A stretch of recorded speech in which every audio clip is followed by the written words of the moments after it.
Hi friends, నేను మీ రామచంద్రపురం పిల్ల. ఈరోజు వచ్చేసి ఆపరేషన్ సింధూర్ కోసం మాట్లాడుకుందాం. ఆపరేషన్ సింధూర్లో పాల్గొన్న ప్రతి ఒక్క సైనికుడికి కూడా నా శిరస్సు ఉంచి పాదాభివందనాలు చేస్తున్నా. ప్రతి ఒక్క సైనికుడికి కూడా సెల్యూట్. నిజంగా వాళ్ళకి మనం ఏం చేసినా తప్పు లేదు. ఇక్కడ మనం ప్రశాంతంగా పడుకోవడానికి, మన పిల్ల పాపలతో ప్రశాంతంగా ఉండడానికి, వాళ్ళ కుటుంబ సభ్యులను వదిలేసి బార్డర్కి వెళ్ళి యుద్ధం చేస్తున్న ప్రతి ఒక్క సైనికుడికి కూడా మనస్ఫూర్తిగా అభినందనలు తెలియజేసుకుంటున్నాను. నిజంగా ఆళ్ళకన్నా వీర సైనికులు ఎవరంటే వాళ్ళ కుటుంబ సభ్యులు ఫ్రెండ్స్.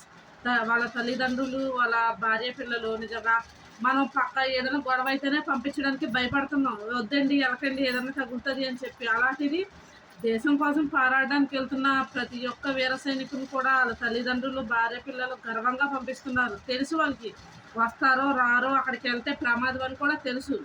కానీ దేశం కోసం పోరాడడం కోసం పంపిస్తున్నారు. ఈ ఆపరేషన్ సింధూర్లో ఎంతమంది మన జన జన సైనికులు, మన వీరులు ఎంతమంది ప్రాణాలు కోల్పోయారో తెలుసు. ఒక్కొక్కరు మృతదేహాలు ఇంటికి వస్తుంటే వాళ్ళ బాధ మనం వర్ణించలేని ఫ్రెండ్స్. నిజంగా అమ్మ తల్లి మీ అందరికి కూడా పాదాభివందనం.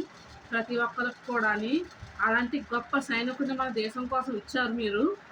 మళ్ళీ మన అలాంటి సైనికులు మళ్ళీ వస్తారు మన కోసం, రాకుండా మానరు. మీ ప్రతి ఒక్క కన్నీటి బొట్టు వృధా కాదు. గర్వంగా చెప్పుకుంటున్నారు మీరు. మీ భర్త మీ కొడుకు దేంట్లోనే చనిపోలేదు, ఏ గొడవలను కూడా దేశం కోసం ప్రాణాలు ఇచ్చారు.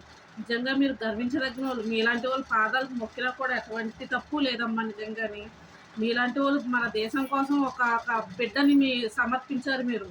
నిజంగా అది ప్రాణభయం అని తెలుసు, ప్రాణ నష్టం ఉంది అక్కడ అని తెలుసు, ప్రమాదం అని తెలుసు. మళ్ళీ వెళ్తే తిరిగి వస్తాడో రాదో తెలుసు మీ అందరికీ. తెలిసి కూడా మన దేశం కోసం మీరు ఎంతలాగా శ్రమించారంటే నిజంగా చాలా చాలా ధన్యవాదాలమ్మా.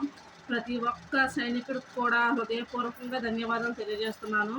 ఏ ఒక్క నా కొడుకుని వదలకండి, పాకిస్తాన్ నా కొడుకుల్ని. ప్రతి ఒక్కరికి కూడా తాట తీయండి. పాకిస్తాన్కి ఈసారి ఇండియాను తలుచుకుంటూ ఒక్కొక్కడికి వచ్చి పడాల్సిందే. ప్రతి ఒక్క నా కొడుకు కూడా ఈసారి ఇండియా జోలికన్నా రాకూడదు. మన ఇండియా గొప్పదనం తెలిసేలా చేయండి దానికి. మన భారతీయులు ఎంత ప్రశాంతంగా ఉంటామో, తిరగబడితే అంత భయంకరంగా ఉంటామని తెలియజేయాలి ఒక్కొక్కరికి. మనం ప్రశాంతంగా ఉంటుంటే అవతల వాడికి మనం ఏం చేతకాణాల్లో కనిపించాం. ఇప్పటిదాకా మన సైనికుల చేతులు మనమే కట్టేశారు ప్రభుత్వం. ఇప్పుడు ఇప్పారు. ఇంకా వాళ్ళ నిజస్వరూపాలు, రియల్ హీరోస్ వాళ్ళు మనకి. నిజంగా చెప్పాలంటే పూర్వం చెప్పేవారు కదా కథల్లోని, ఫలానా దేశానికి ఫలానా రాజు ఉండేవాడని. ఒక రాజే, మనకి ఇంతమంది రాజులు ఉన్నారు మన దేశాన్ని పాలించడానికి. వాళ్ళ కుటుంబ సభ్యుల్ని వాళ్ళని వదిలేసుకొని ఆ బార్డర్లోకి వెళ్ళి వాళ్ళ ప్రాణాలు సైతం అర్పించి తిండి నిద్రలు అన్నీ మాని సహోదరులు మన కోసం కష్టపడుతున్నారు. వాళ్ళు అలా కష్టపడుతున్న వల్ల ఇప్పుడు మన పిల్ల పాపలతో ఇంత చల్లగా ఉన్నాం. నిజంగాని అలాంటి రాజులకి హ్యాండ్స్ ఆఫ్. నిజంగా వాళ్ళకి చెయ్యండి హ్యాండ్స్ ఆఫ్. ప్రతి ఒక్కరికి కాదు, మన దేశం అన్న సైనికులారా, మీ అందరికీ చెప్తున్నాం. మీ ఫ్యామిలీస్ని వదిలేసి మీరు అంత దూరం వెళ్ళి మా కోసం కష్టపడుతున్నారంటే నిజంగా చాలా చాలా చాలా మీకు ఎంత చెప్పినా ఎంత చేసినా ఇది లేదు. వీరమరణం పొందిన సైనికులందరూ కూడా దేశ చరిత్రలో నిలిచిపోయినట్టే. మా హృదయాల్లో కూడా మీరు ఎప్పుడు నిలిచిపోతారు. మీకు ఎప్పుడు కూడా మీ స్థానం ఒక శిఖరాన్ని తాకినంత ఇదిలో ఉన్నారు మీరు అందరూ కూడా. మీ త్యాగాన్ని ఎప్పుడూ కూడా దేశం మరవదు, ప్రజలు మరవరు. ఎప్పుడు వెన్నంటే ఉంటారో ప్రజలందరూ. మీకు ఈ యుద్ధంలో మన భారతదేశం విజయం సాధించాలి. ఈ పాకిస్తాన్కి బుద్ధి చెప్పాలి. మన భారతదేశం అంటే వాళ్ళకి తెలియచేయాలి.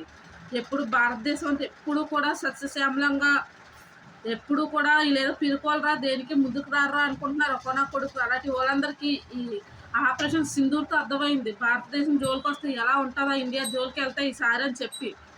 ఇంకా కూడా వాళ్ళకి అర్థం కావాలి. ఏ ఒక్క ఉగ్రవాది కూడా బతకూడదు. ప్రతి నా కొడుకు కూడా చావాలి. నిజంగానే అలాంటి వాళ్ళ కోసం నిజంగా ప్రార్థనలు చేయండి.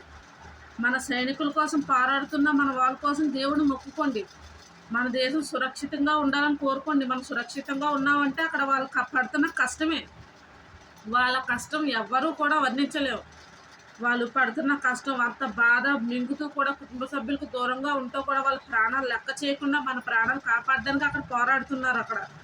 నిజంగా అలాంటి వాళ్ళకి ఎన్ని చెప్పినా, ఎంత మాటలు ఏం చేసినా కూడా ఫ్రెండ్స్ తప్పులేదు. అలాంటి వాళ్ళకి సపోర్ట్ చేయండి. ఏ పాకిస్తాన్ కొడుకు కూడా మళ్ళీ ఇండియా వైపు తిరిగి చూడకూడదు. మన ఇండియా అంటే తక్కువ అంచనా వేస్తున్నారు. మనం అందరం కలిసిమెలిసి ఉంటాం. ఏ మతస్థుడైనా మన గడ్డ మీద బతకగలడు వచ్చి మన భారతదేశ గడ్డ మీద. భారతమాత అందరినీ తీసుకుంటది. ఇక్కడ హిందూ, ముస్లిం, క్రిస్టియన్ ఎవరైనా సరే ఒకటే మన దేశానికి. All Indians. All Indians. ఏ ముస్లిం అయినా, ఏ క్రిస్టియన్ అయినా, ఏ హిందూ అయినా అందరూ ఇండియన్సే. ఆ ఉగ్రవాది నా కొడుకుల్ని ఒక్కొక్కరు తొక్క తీయండి అన్న. మీ అందరికీ మా సపోర్ట్ ఎప్పుడూ ఉంటుంది. మీ కుటుంబాన్ని ఎప్పుడో దేవుడు ఎల్లవెల్ల కాపాడుతాడు. సార్ మోడీ సార్ మీకు కూడా హ్యాండ్స్ అప్ సార్. కరెక్ట్ టైంలో నిర్ణయం బాగా తీసుకున్నారు. మీ ఆపరేషన్ సింధూర్తో మన ఇండియా సత్తా ఏంటో చూపిస్తున్నారు అక్కడ. Thank you sir. మీ అందరికీ కూడా మనస్ఫూర్తిగా థ్యాంక్ యూ చెప్పుకుంటున్నాను. జై హింద్.